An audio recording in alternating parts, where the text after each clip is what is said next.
My dad, when I left to go to San Francisco, gave me pepper spray because they were so scared. My brother went to Thailand and my other brother went to like Germany, but they were more scared for me than my brother going to Thailand, just because like San Francisco is scary, right? I actually served in pretty safe areas. Generally, the mission president wants sisters to be in safe areas.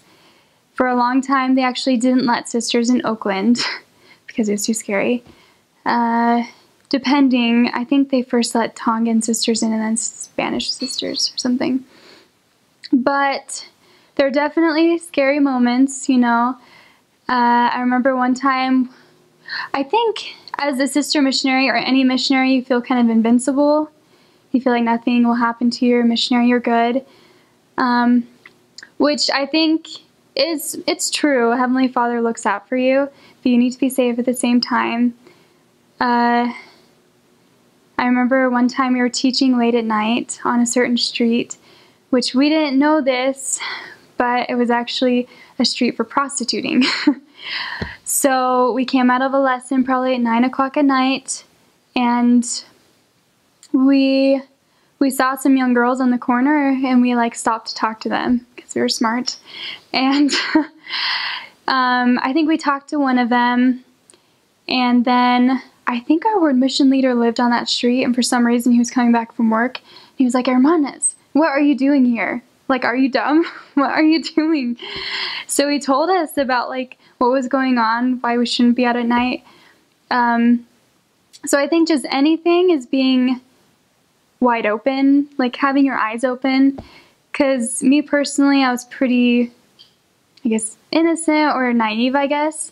But just be aware that there are things that are happening that wouldn't happen in Utah or Idaho, or you know what I mean.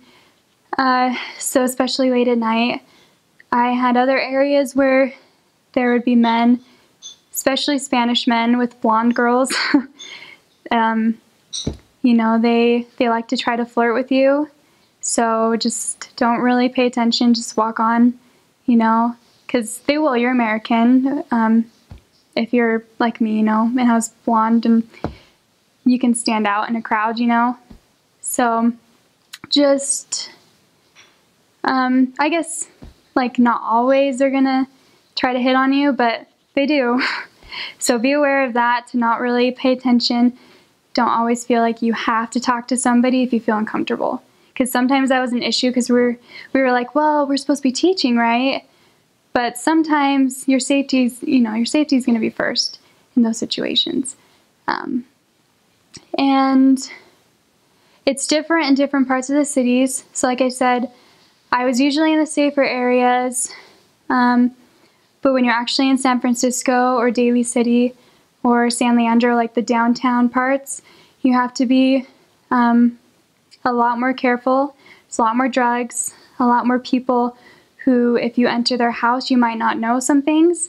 So you need to be like aware if you smell certain things, or sometimes I wouldn't realize I was talking to a drunk person because I'd never really talked to someone drunk.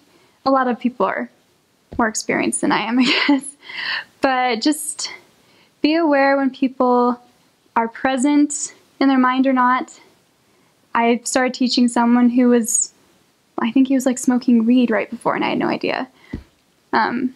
Which you learn that as you go, but just be aware, because I personally didn't really think about those things as I was teaching, but it makes a difference when you're teaching someone, because they won't remember anything you said. You've wasted your time. You're not helping them. You can come back, tell them they'll come back, but those are some pretty big issues, drugs, and just there's a lot of violence, especially in Oakland. That's more for the elders usually that I've heard. But just be aware to not be out too late even though you have an appointment, because things can get sketchy after dark, especially your sisters. So safety is very important.